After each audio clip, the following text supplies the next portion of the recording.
구속사와 영성이라고 하는 주제로 오늘 세 번째 말씀을 드리게 됩니다.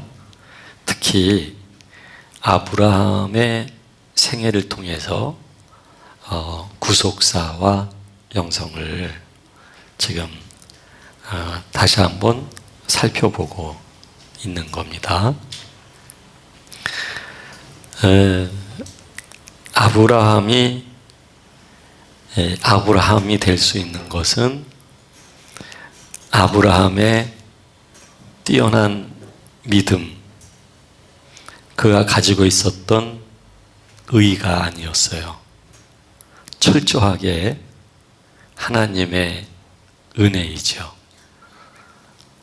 아주 철저하게 하나님의 인도라고 말할 수 있어요. 아마 여러분들도 마찬가지일 거예요. 하나님이 우리가 믿어지지를 않는다면, 아니, 질문이 잘못된 것 같아요. 이제는 믿어지지 않을 수가 없어요. 그렇죠? 믿어져요. 이제 믿어지는 게 정도가 아니라 우리가 하나님을 집착하는 부분이 있어요. 하나님이 우리를 집착하신 분인데 이제 우리가 하나님을 집착을 하게 됐어요. 또 우리가 하나님 아버지께 중독이 됐어요. 그래서 이제는 하나님이 참 우리들에게 안 계시다고 한다면 그건 못 살아요. 살 수가 없어요.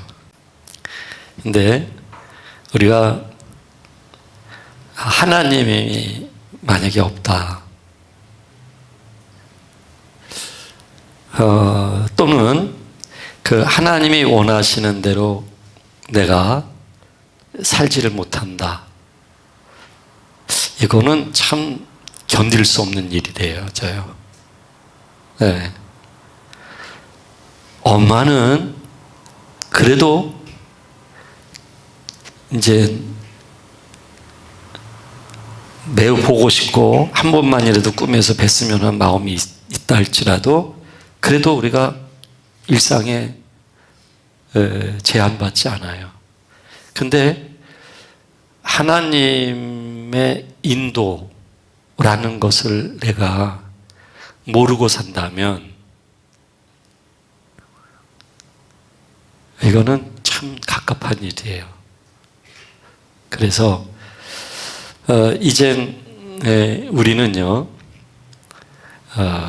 잘못된 길을 갔다가도 다시 이렇게 돌아올 수밖에 없고, 그리고 우리를 어디다가 갔다가 내던져 놔도 하나님을 찾을 수밖에 없고, 그게 편해요. 그게 이거는 세뇌가 아니에요. 이거는 하나님이 우리가 그런 사람 되게 하신 거예요. 그래서 우리가 하나님께 중독된 거 이게 감사한 일이에요. 정말 감사한 일이에요. 네. 누가 한 1,000억 정도 줄 테니까 하나님 믿지 말아라. 김태관 사님은 안 그런데요. 우리 이해범 선생님. 1,000억이요?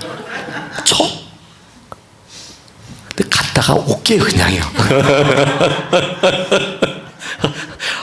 그래서 아마 나한테 그렇게, 목사님 지금 안 믿는다 갔다가 그럼 1,000억 생겨요. 그럼요 목사님, 제가 나중에 1,000억 중에 한 300억은 목사님 드릴게요. 어때요?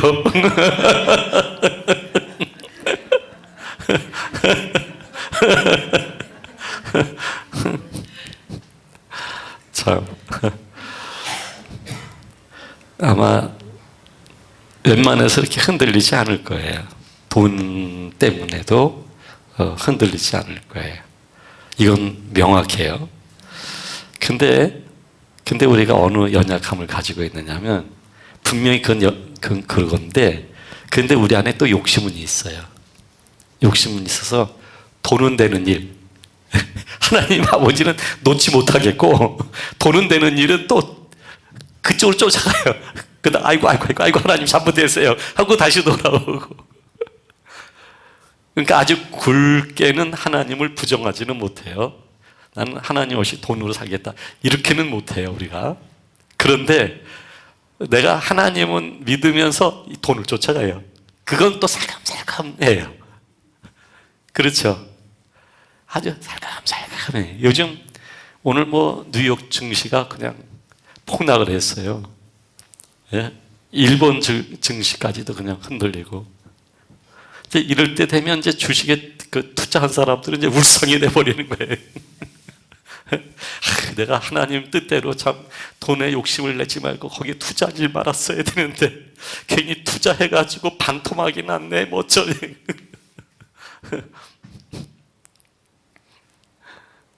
그래서 하나님은 아브라함을 부르셔서 이렇게 인도에 가시는 게 뭐냐면요, 좋은 단어는 아니에요. 중독이란 말이, 집착이란 말도 좋은 단어는 아니에요. 근데 하나님은 우리를 정말 하나님께 중독될 수밖에 없도록, 하나님만 집착할 수밖에 없도록 그렇게 하나님은 인도하시는 분이거든요. 네. 우리가 마약이나 술에 중독되는 게 문제죠. 네. 하나님께 중독되는 거는 이건 아름다운 거예요. 네. 우리가 불필요하게 사람에게 집착하고 하는 게 문제죠. 꼭 사람에게 집착하는 게 사랑하는 사람만 하는 게 집착이 아니에요. 아주 묘해요. 막 부숴도 살아가는 사람이 있어요. 때리는데도 내 남편이 돼요.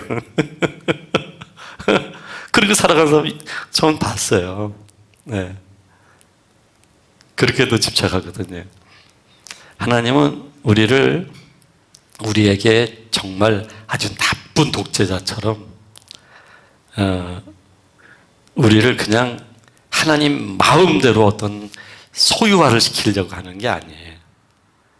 그 하나님의 생명과 그 하나님의 그 성품 안에 우리가 들어갈 수 있도록, 이런 중독이라면 중독되어야지요.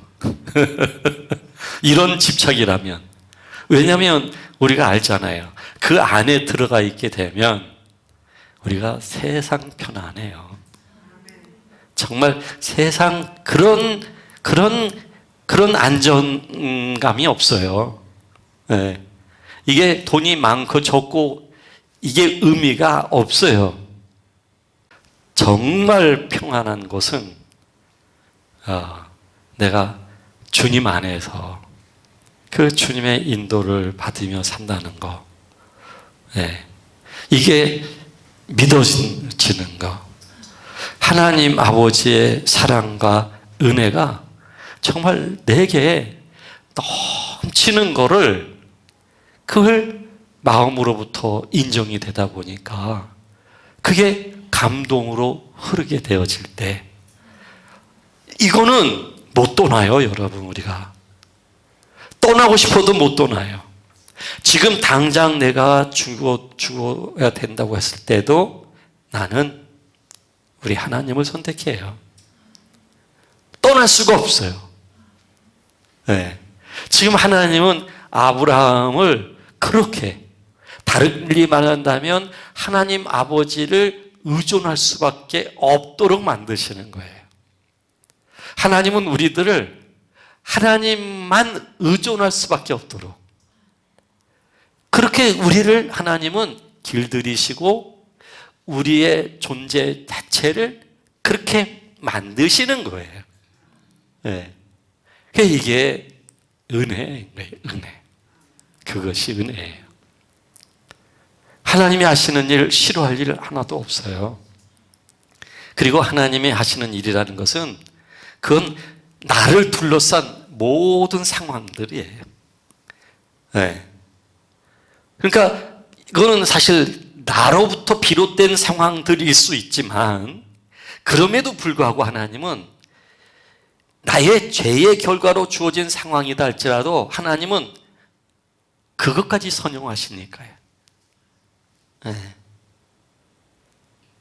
그러니까 우리는 모든 걸 하나님을 믿게 되어 있어요. 그래서 이제 아브라함이 하나님의 말씀대로 갈대아우를 떠났어요. 그리고 이제 길을 가는데 어디가 하나님이 그 정한 약속의 땅인지를 아브라함은 몰라요. 근데 떠나라고 하신 분이 하나님이시니까 그 하나님의 근엄함과 그 하나님의 거룩함 앞에서 내가 어떻게 할 수가 없는 거예요. 우리 배 집사님이 꿈을 꾸니까 큰 문인데 그걸 열고서 딱 들어갔는데 아마 예수님을 꿈속에서 뵀던 모양이에요. 그분이라고 표현하더라고요. 배 집사님은요. 그분이 계시더라고. 그런데 쳐다볼 수가 없더래요. 아주 무섭기도 하고, 무서운 건 하나님이 무서운 거는요, 내가 죄인이니까 무서운 거예요, 실은. 내가 죄인이라서 무서운 거예요. 그리고 하나님을 쳐다볼 수가 없는 것은 하나님의 거룩한 광채가 감히 내가 그분을 볼 수가 없는 거예요. 그렇더라는 거예요. 문 열고서 들어갔는데요. 네. 바로 하나님이 그런 분이시죠. 그러니까 그 하나님께서 아브라함을 갈 바를 알지 못하고 지금 인도하시는데 이게 참 은혜예요, 여러분. 자꾸 하나님의 뜻을 물론 찾는 건 중요해요. 근데 그 뜻이 이런 거거든요. 우리 심리적으로 뭐가 깔려 있느냐면 조금 옳은 것을 선택하고 싶은 거고, 그리고 조금 이익이 될 만한 거. 네. 그런 걸 내가 지금 선택하고 싶은 거예요. 그런데 하나님은 우리들에게 가라고 하고 그 목적지를 알려주시지 않고 그냥 가라고 하신단 말이에요. 이게 그러면 그럴수록 우리가 하나님께 더 의존할 수밖에 없는 거예요. 한 걸음 걸으면서도 주님을 찾게 되고요. 옆으로 방향을 전환할 때도 주님을 찾게 돼 있어요. 네. 그래서 그래도 우리 교인들은 뵈면은 이제 그런 거 궁금해 하시지들 않으셔요. 네. 참 이게 얼마나 제가 감사한지 몰라요. 궁금해들 안 하시더라고요, 이제. 모르겠어요. 제 뒤에서는 하시는지. 근데 궁금해 하시지를 않아요. 그냥, 하나님이 인도하신다는 걸 믿고서 가시는 거예요. 사실 이게 중요해요. 궁금함이 왔다는 얘기는 사실은 하나님을 신뢰하지 못한다는 얘기거든요. 내가 하나님을 신뢰하는데 예? 혹시 그게 내디디면 절벽이다 할지라도 예?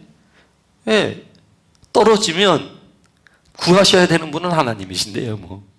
그것까지. 또 내가 죽는 게 하나님 뜻이라면 또 죽어버리면 되는 거예요. 예. 좀 너무 말이 과격한가요? 예? 그 정도로 우리는 궁금함이 없이 그냥 가게 하시면 가는 거예요. 예. 가는 거예요. 아니, 당장 5분 후, 1시간 후, 내일, 우리가 어떻게 알겠어요? 모르죠. 그래서 하나님께 여쭤보는데, 그걸 알고 간다면 그건 믿음은 아니죠. 그렇죠? 모르고 가는 거예요, 모르고서. 네. 근데 저는 이미 그렇게 가는 게 이미 편안해졌어요. 그렇게 가는 게. 너무 편안해요. 네. 하나님을 믿으니까요. 하나님을 믿으니까요. 나는 몰라서 절벽 걸을 수도 있어요. 근데 급하신 분은 누구냐면 하나님이셔요. 야, 이거 절벽이야. 이거 밟으면 너 절벽이야. 그러면 나는 무지하니까 밟을 수밖에 없어요. 근데 그것 또한 길이 되게 하시는 분은 하나님이셔요. 네. 그래서요, 이 믿음이라는 거는 그냥 하나님을 의지하고 나아가는 거예요.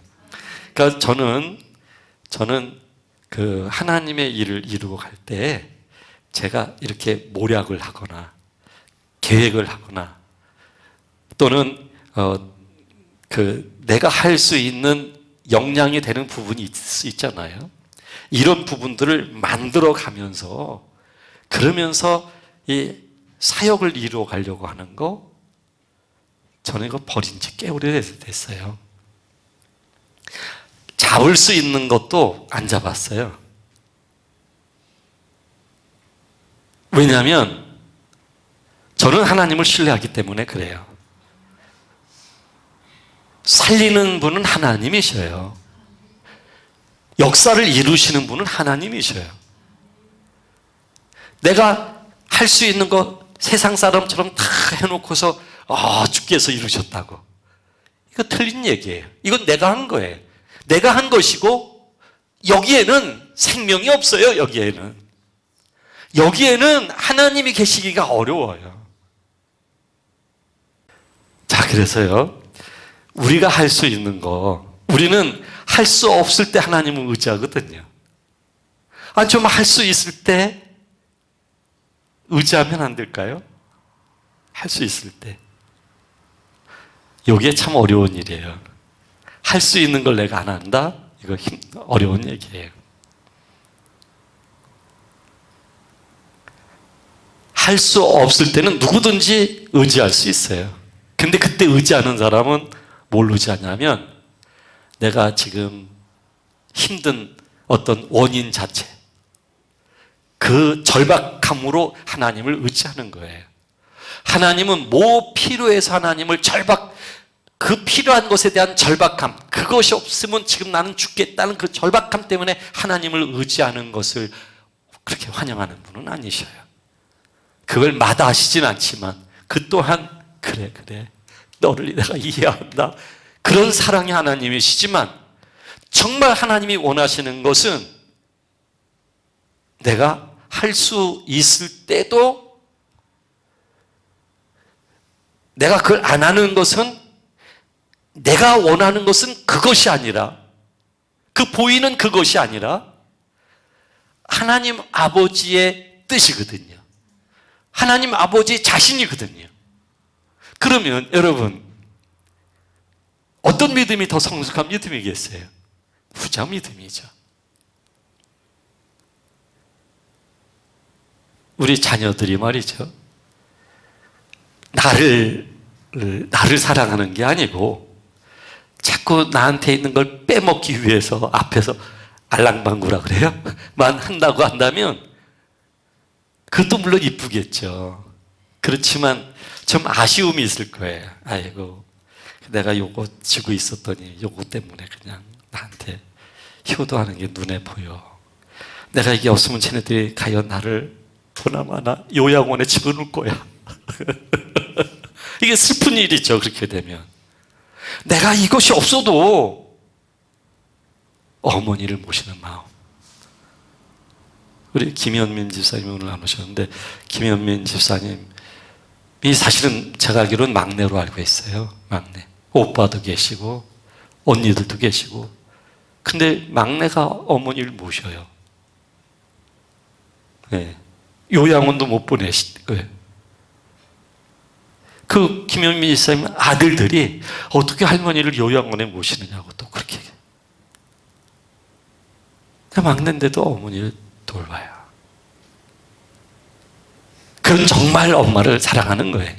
그 엄마의 자식이에요, 진짜. 근데 모시질 않는다? 한 사람까지 얘기하면 안 되겠네요. 김현민 집사님이 몹시 그 마음이 너무 아름다워서 얘기를 하고 싶었는데, 상대적으로 그 오빠, 언니의 또 다른 형편이 있을 테니까, 사정이 있을 테니까. 네. 그러니까 사실은 하나님께도 마찬가지예요. 내가 필요한 어떤 원인, 예? 그것 때문에 절박해서 하나님 찾는 게 아니라 하나님이 좋아서, 하나님을 사랑하기 때문에 나는 어떻게 되든 아버지의 뜻이 이루어지면 나는 돼요. 하나님, 내가 원하는 것은 하나님 자신이기 때문에 그래요. 하나님 사랑합니다. 나는 하나님을 정말 사랑합니다. 이런 마음. 그래서 할 수 있는 것도 안 잡아요. 그러면 마음이 편안해져요. 편안해지는 게 목적은 아니에요. 하나님 자신이 목적이었죠. 근데 하나님 자신을 향한 마음을 그렇게 표현하고 그렇게 고백을 하며 살다 보니까 그 결과로서 주님으로부터 오는 평안이 있는 거예요. 이렇게 하나님은 아브라함을 그렇게 인도를 하시는 거예요.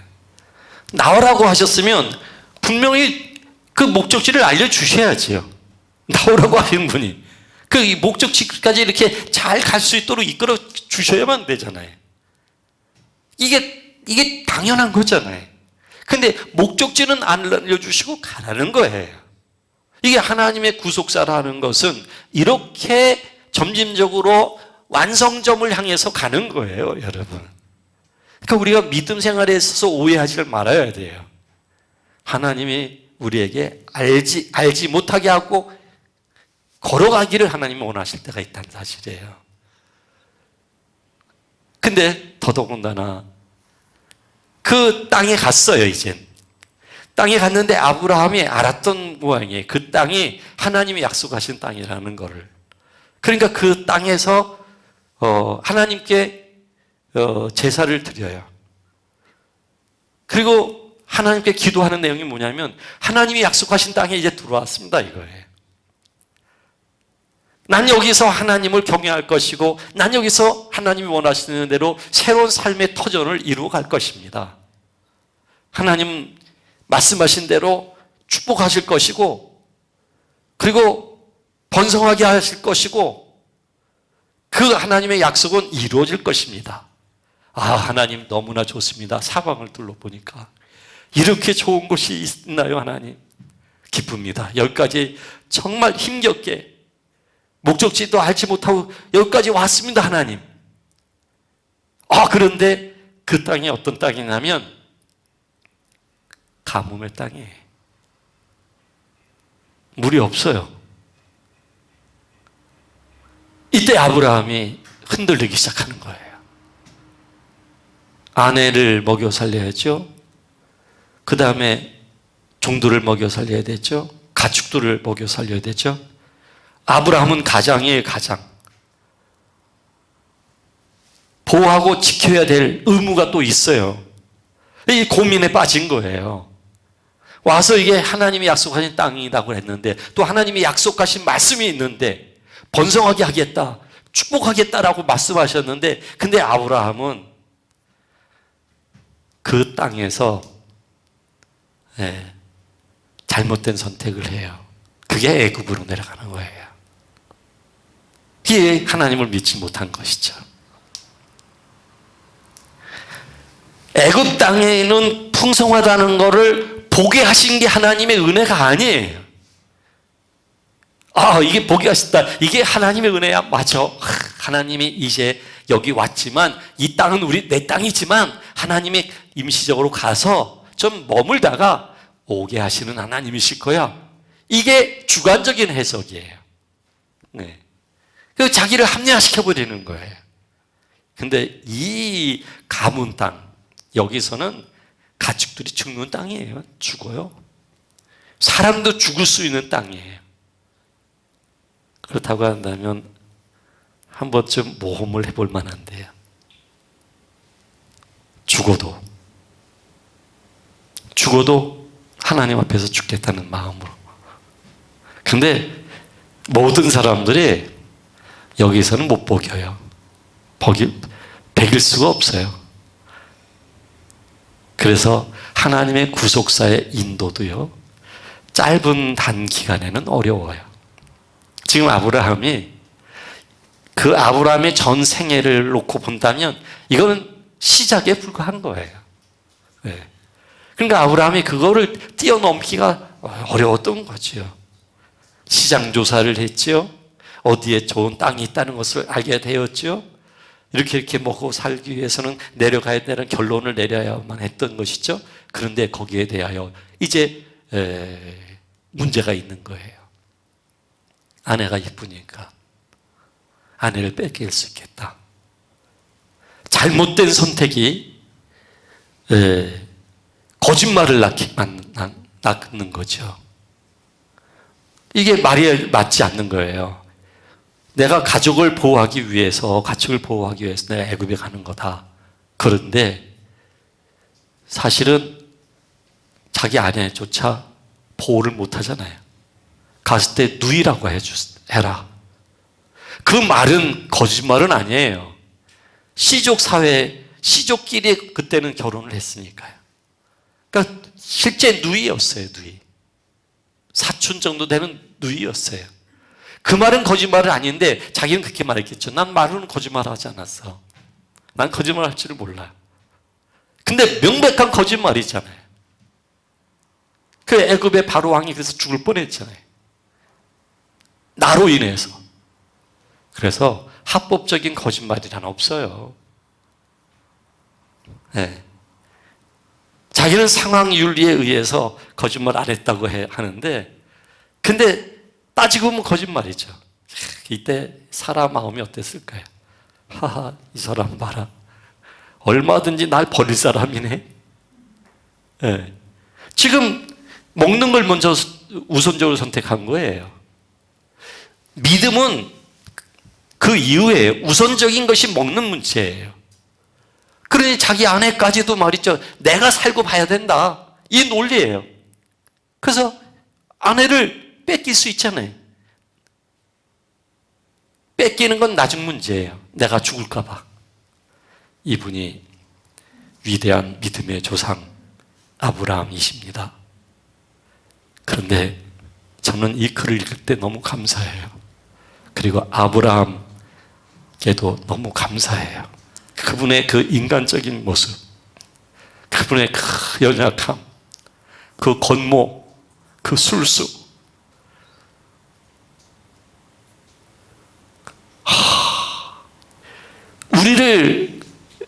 우리를 숨막히게 하지 않잖아요. 숨 쉴 구멍이 있구나. 나 같은 사람도. 연약한 나 같은 사람도. 이게 얼마나 큰 은혜예요, 여러분. 그렇지 않아요? 하나님이 우리에게 소망을 보여주는 거예요. 그런 아브라함도 하나님이 그 씨를 하나님의 백성 되게 하고 그 민족 공동체를 하나님이 이루시고 그렇게 하나님이 사용하시잖아요. 그래서 이게 놀라운 일이에요. 네. 그래서 아브라함이 참 고마워요. 아브라함이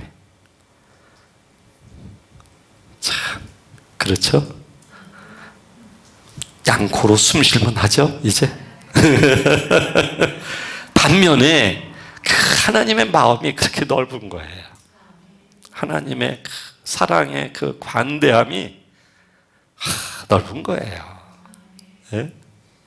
그 아브라함의 마음 속셈을 아시잖아요, 하나님이. 네? 그럼 요놈만 알죠. 아니, 여기가 하나님이 주신 땅입니다 하고서 제사 드릴 때는 언제고요? 그리고 여기로 인도하신 분은 하나님이십니다라고 고백한 때는 언제고요? 여기서 이제 하나님이 약속하신 대로 하나님의 축복을 바라보면서 여기서 살 것입니다 라고 얘기했던 아브라함이란 말이에요. 묵묵히 그냥 제사만 지낸 건 아니잖아요. 그 제사 속에 사실은 고백이 들어가는 게 중요한 것이죠. 예? 완전히 자기가 한 말 곧 뒤집어 버리는 거예요. 그것도 언제 뒤집어졌냐면 환경, 상황에 의해서 뒤집어 버리는 거예요.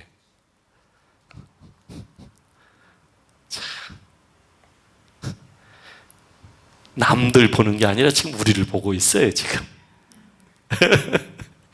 금방 말해놓고서도 확 뒤집어 버려요, 그냥. 어떤 경제적 논리로, 어떤 그 자존심의 논리로 그냥, 예? 확 뒤집어 버려요, 그냥. 그걸 안 냈다고. 그래요. 그게 우리들이에요, 우리들. 근데 그걸 하나님이 보시면서도 아브라함의 끝까지 하나님은 보시고 이끌어 가시는 거예요. 그 하나님의 사랑이 대단히 큰 거예요. 그러니 우리가 하나님의 사랑을 외면하고 도망갈 수가 없지요. 하나님이 싫어하시는 일을 할 수가 없지요.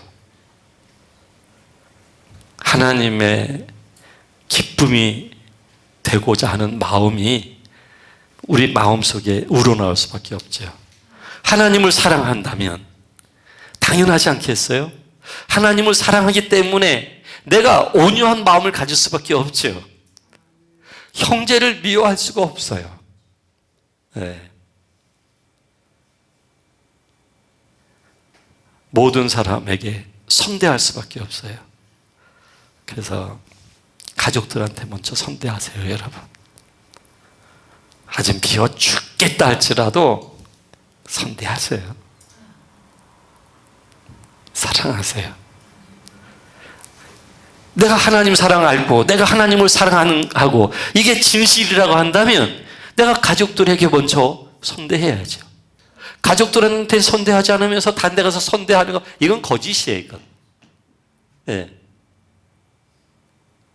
이건 내 감정놀이에요, 그냥. 늘 지긋지긋하게 보는 사람이고, 이 사람은 늘 지긋지긋하게 보지 않으니까는 항상 나한테 웃는 얼굴로 보여줄 수 있어요. 네. 근데 나는 이 지긋지긋하게 보면서 그렇다 할지라도 사랑해야 돼요.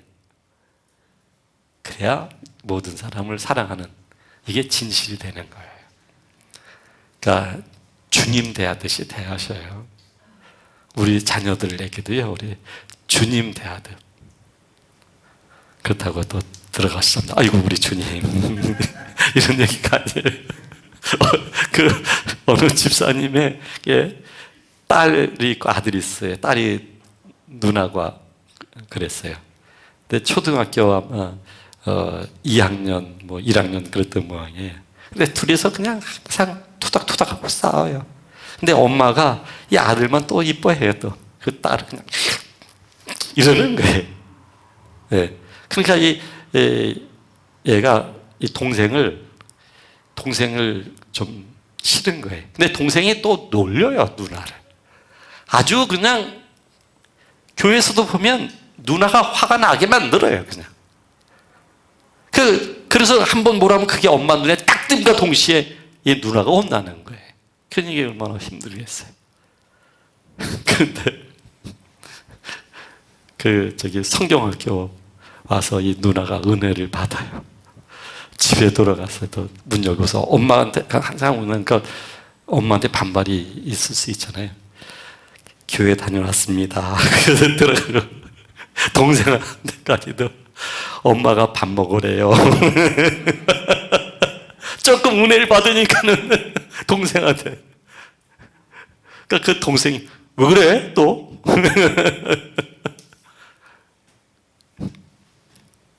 은혜라는 건 그런 거예요. 이 아이한테 그 짤막한 은혜, 유효 시간에 의해서 그런 표현이 있지만 그게 바로 은혜라는 게 그런 거예요.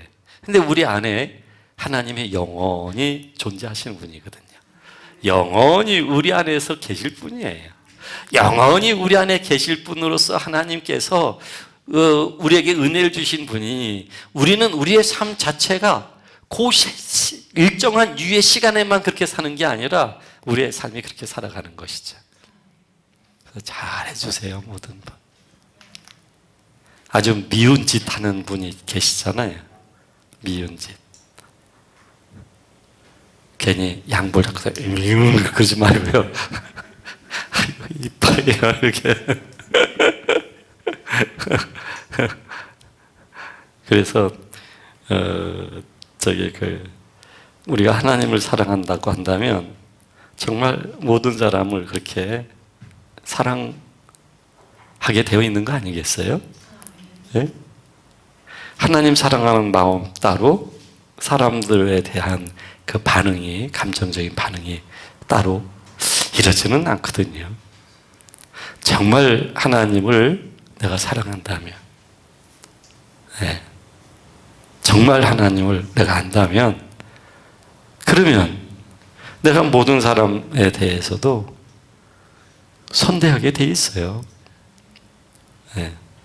그 작은 소자에게 냉수 한 잔 대접을 하더라도 우리 주님이 하시는 말씀은 그건 내게 한 것이다. 언제 주님께 하셨습니까? 작은 소자에게 냉수 대접한 일 있지 않느냐? 그건 나한테 한 것이다. 그거예요. 모든 사람들에게. 자, 그래서 이제 아브라함이 말이죠. 아브라함이 어떤 결정을 내리는 거냐면 그 애굽으로 내려가는 결정을 내려요. 이거는 자신이 합리화시킬 수 없는 불순종의 선택인 거예요. 네. 하나님의 약속을 믿지 못한 거죠. 하나님은 수차례 약속을 하셔요. 다시 한번 확인시켜 주시고 또 한번 확인시켜 주시고 그러셔요. 근데 그 이후에도 아들 이삭을 낳기까지 그 사이사이 하나님께서는 약속을 또 다시 한번 상기시키셔요. 사이사이. 그리고 아브라함은 자꾸 손바닥 뒤집듯이 뒤집는 거예요. 그러니까 단순히 애굽만 선택하는 손바닥 뒤집기를 한 번 한 게 아니라 아브라함의 생애가 이삭 하나 낳기까지도 끊임없이 손바닥 뒤집기를 하는 거예요. 자, 그러고 보면 우리들의 마음과 우리들의 시시때때로 달라지는 생각과 이 감정들을 말해주는 것이죠. 요때 유리하면 요때 이렇게 하고 이렇게 유리하면 이렇게 하고. 자, 이렇게 아브라함이 애굽을 선택을 하게 되면서 아브라함이 그 결과 주어진 것은 예상했던 대로 아내를 빼앗기는, 우선순위는 경제의 논리였어요. 우선순위는. 그리고 두 번째 순위는 자기 자신이었던 거예요. 아브라함은. 그리고 사라부터 시작해서 또 종들과 그리고 가축들은 그 다음 순위였던 거예요. 그런데 막상 예상했던 대로 애굽에서 아내를 빼앗겼을 때 그 순간만큼은 아브라함의 우선순위는 경제도 아니고 자신도 아니고 아내였을 거예요. 부부의 관계란 그런 역학적 관계가 있어요. 미묘한 그 심리적인 관계예요. 그래서 아내를 뺏겼을 때 아브라함에게는 엄청난 힘든 위기였을 거예요. 잘못된 선택에 대한 불안이죠. 그리고 위기죠. 우리가 하나님 자신을 선택했다 할지라도 위기적인 상황이 없다고는 할 수는 없어요. 있을 수 있어요. 예수 그리스도도 하나님의 뜻을 선택을 하다 종국에는 십자가에 의해서 돌아가신 것처럼 사도 바울은 끊임없이 주의 복음을 전하면서 헐벗고 매맞고 굶주리고 감옥에 갇히고 그랬던 것처럼 하나님 자신을 우리가 선택할 때에도 위기라는 것은 있을 수 있어요. 그러나 어떤 차이가 있느냐 하면 불순종의 선택, 즉 인간 중심의 선택에 따른 위기와 하나님을 선택한 믿음의 선택으로서 주어진 위기는 달라요. 그 위기를 받아들이는 게 달라요. 그러니까 사도 바울은 이런 위기 속에서도 옥문이 열렸을 때 간수들은 죄수들이 달아났다고 벌벌 떨고 했을 때 안심하라, 내가 여기 있다.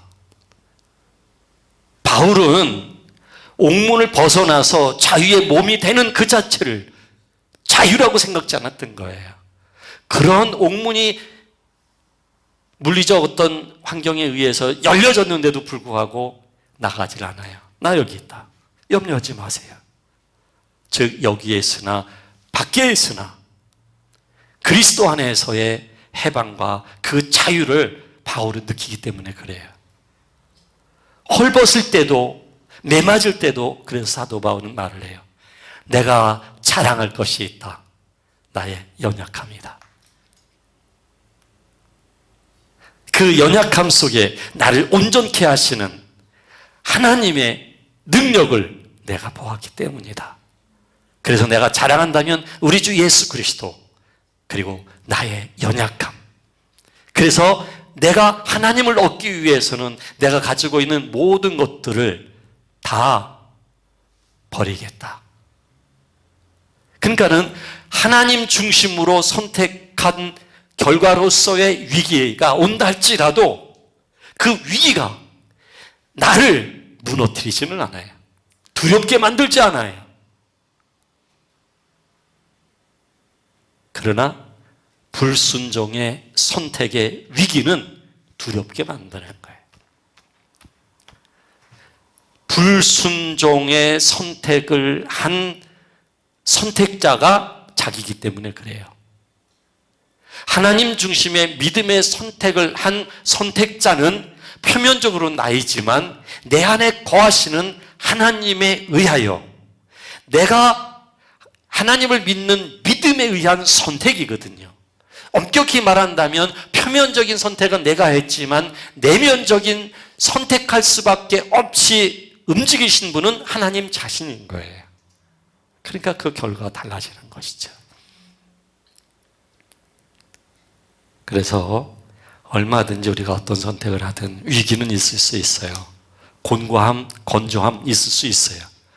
그러나 우리들에게 있어서 상황적 건조함과 위기가 우리를 정말 위기케 만드는 게 아니에요. 내가 하나님의 사람으로서 주님이 내 안에 거하시게 된다면 이 상황적 위기는 얼마든지 고요함 속에서 평안함 속에서 이거를 받아들일 수가 있어요. 그래서 우리 주 예수 그리스도께서 배의 고물에 누워서 주무시고 계실 때 태풍과 바람이 일어나서 제자들은 우리가 죽게 되었습니다 라고 소리를 질렀지만 우리 주님은 그 시간에도 조용히 코를 골고 계셨던 것이죠. 이게 믿음의 힘이에요. 하나님이 우리에게 주시기를 원하시는 믿음의 진정한 능력이라고 하는 것은 이거예요. 내가 필요한 걸 구하고 하나님은 필요한 것을 주셨고 그래서 하나님과 나와의 믿음의 관계로 하나님은 계속해서 가져가기를 원하시는 게 아니라 이거는 사람 중심이에요. 이것은 사람이 그렇게 좋아하는 축복을 추구하는 거예요. 그러니까 하나님은 우리에게 관심은 우리 손에 하나님의 좋은 것을 쥐어주시는 게 아니라 하나님은 우리들 자신을 하나님이 직접 오셔서 영으로 우리들 자신을 영에 속한 사람들에게 영적인 존재로의 변화를 하나님은 주시기를 원하시는 거예요. 이렇게 하나님은 아브라함의 그 인생에 개입하셔서 부르시면서 하나님의 큰 구속사를 이루어 가고 계시고, 또 동시에 아브라함이라고 하는 한 개인을 구속사가 담고 있는 상징의 의미대로 그런 사람으로, 그런 존재로 아브라함을 지금 변화시켜 가고 계시는 거예요. 그래서 이 구속사 속에서도 하나님의 영성이 아브라함에게 입혀져 가는 것이죠. 이것은 아브라함이라고 한 개인의 이야기가 아니라 오늘 살고 있는 우리들의 이야기예요. 우리들을 하나님이 아브라함처럼 그렇게 인도하신다는 거예요. 그래서 우리들 하여금 하나님의 구속사 안에 온전히 들어가게 하시고, 그 구속사 속에서 예수 그리스도를 닮을 수 있는 사람으로 하나님은 우리를 만들어 가시는 거예요. 우리가 불행한 것은 어떤 불행할 수밖에 없는 사람이 있기 때문에도 아니고, 불행할 수밖에 없는 어떤 상황, 사건, 일이 있어서가 아니라, 정말 불행한 이유는 그게 아니라 내가 하나님과의 온전한 관계가 이루어지지 않았기 때문에, 내가 하나님의 사람으로 그렇게 변화되어진 자로서만 존재한다면 그런 위기들은 나를 아프게 할 수만은 없어요. 그 속에서도 나는 하나님을 송축할 수가 있는 것이고, 하나님 아버지의 사랑을 노래할 수가 있는 거예요. 하염없이 뜨거운 눈물을 흘리면서 내가 처해 있는 위기에 의하여 고통스럽기 때문에 흘리는 눈물이 아니라 하나님의 그 사랑의 깊이가 알아지니까, 하나님의 그 놀라운 은혜가 느껴지니까 그 속에서 하나님을 송축하며 고백하기에 뜨거운 눈물이 흐르는 거예요. 기도하겠습니다.